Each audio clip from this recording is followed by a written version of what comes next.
Hajde nën, hajde. Mos na humb kohë kot. Ku janë letrat? Nënshkruaj edhe t'ikim. S'kam gjithë ditën për ty.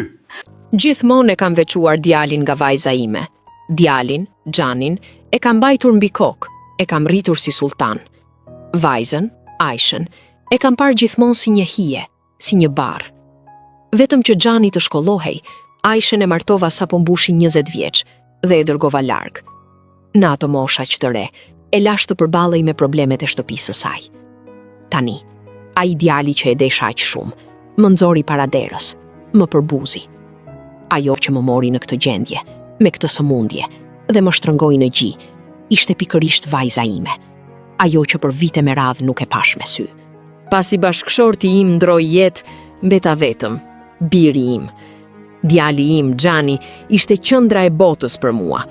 Çdo gjë që thoshte ishte urdhër, çdo gjë që kërkonte ishte e drejtë. Kur erdhi puna te vajza, e pash gjithmonë si një mysafire. Kur Xhani hante ushqimet më të mira, Aisha ja mbaronte punët në kuzhinë. Ëndra e Xhanit ishte të bëhej inxhinier. Ëndra e Aishës ishte vetëm pak dashuri. Por unë ja mohova edhe atë pak dashuri, sepse sytë e mi ishin vetëm te djali. Kur Xhani fitoi universitetin dhe shkoi në qytet, e gjithë bara e shtëpisë i mbeti Aishës. Nuk mjaftoi kjo, por me mblesëri e martova rreth të 20-tave dhe e dërgova në një qytet të largët. Kur vajza ime u largua, nuk u ktheva asnjëherë ta shihja, e as nuk qava për të, sepse ndjeja një lloj lehtësimi brenda vetes. Tani mund të fokusohesha vetëm te djali. Ajo, edhe kur po largohej nga shtëpia, lutej për të ardhmen e vëllait të saj. Xhani u shkollua, u bë inxhinier, u ul në karrigen e drejtorit në një kompani të madhe. Më pas u martua me vajzën e një familjeje të pasur nga i rreth. Ditën kur nusja ime shkeli në pragun e shtëpisë, bota ime ndryshoi. Tani, plaka që vinte nga fshati i vjetër ishte një pengesë në syte asaj nuseje arrogante. Edhe Xhani, pran gruas së tij, filloi ta ulte kokën. Filloi ta shihte nënën e tij si një mendje të vjetër. Vitet kaluan dhe Xhani filloi t'i rallonte telefonatat. Kur e merja, kishte gjithmonë një arsyetim. Punët janë shumë, kemi mbledhje, do shkojmë jashtë shtetit. Unë nuk e fajsoja, i jepja të drejtë. Ai ishte një burr i rëndësishëm, ishte martuar me vajzën e huaj, kishte jetën e tij. Por kur shkoja në shtëpinë e nuses, ato shikimet e saj nënçmuese, ato pjatat e vjetra që më jepeshin në kuzhinë, nuk i harrova kurrë. Kur doktorët dhan lajmin e keq, vetmia ime u rrit. Më filloi një sëmundje kronike. Kisha nevojë për përkujdesje. Kur ja thash këtë Xhanit, ai në fillim heshti. Pastaj foli me atë zërin e tij të ftohtë. Nën, ne kemi një dado në shtëpi, por gruaja ime shqetësohet shumë. Më mirë shko në një azil, unë do t'i mbuloj të gjitha shpenzimet. Ajo fjalë, azil, që doli nga goja e Xhanit, ishte thika e parë që më ngul në zemër. E refuzova ofertën e tij. Djali im nuk mund të më dërgonte në azil. Shkova te shtëpia e tij. Mendova se mbase do t'i vinte keq, por nuk më lan as të hyja brenda. Xhani, te pragu i derës, pa më parë fare në fytyrë, më tha: "Nën, tani un kam jetën time. Të lutem na lër rehat. Fqinjet po na shohin, po na turpëron me këtë gjendje." Djali që linda vet, ai që i dha shpirtin nga shpirti im, më shihte si turp. Nuk kisha ku të shkoja më. A duhej të vdisja në rrugë? Kisha pak para në xhep, por as shtëpi, as katandi, isha e pashpresë.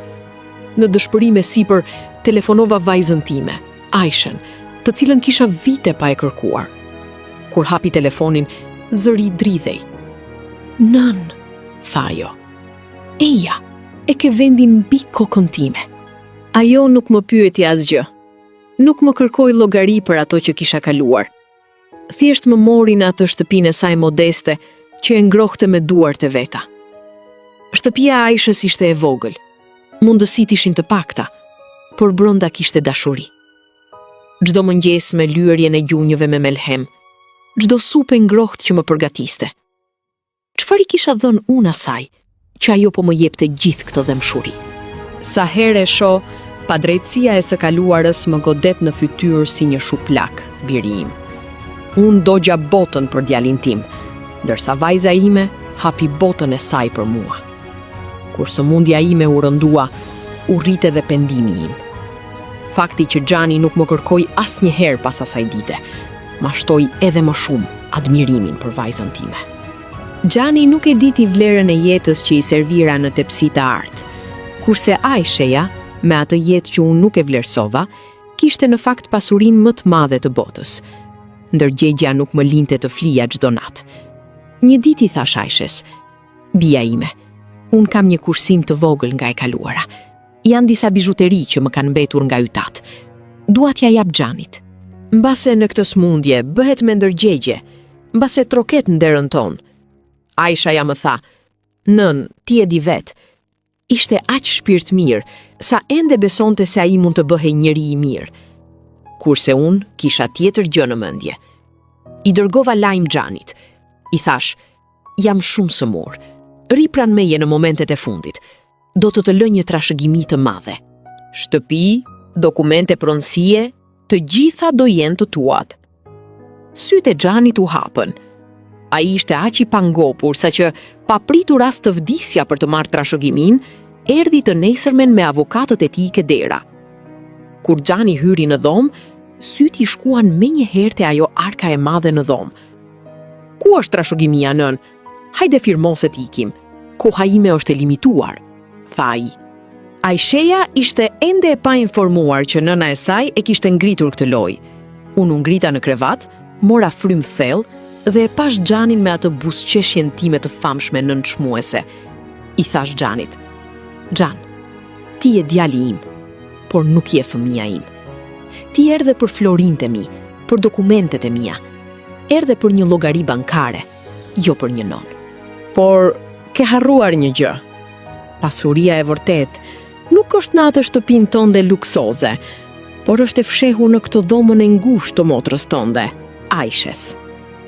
Xhani doli nga dhoma i verbuar nga lakmia. Pas vetes nuk la as nën, as familje. Ato ditë, kuptova se disa fëmijë lindin pa mirënjohje, ndërsa disa të tjerë bohen bekimi më i madh i jetës sonë. E përqafova Aishen dhe ndjeva për herë të parë paqe në shpirt. Po ju, a mendoni se bora gjon e duhur me Xhanin? Dhe a mendoni se jeta e ndoshkon një prind kur bën dallime mes fëmijëve? Ju lexoj në komente.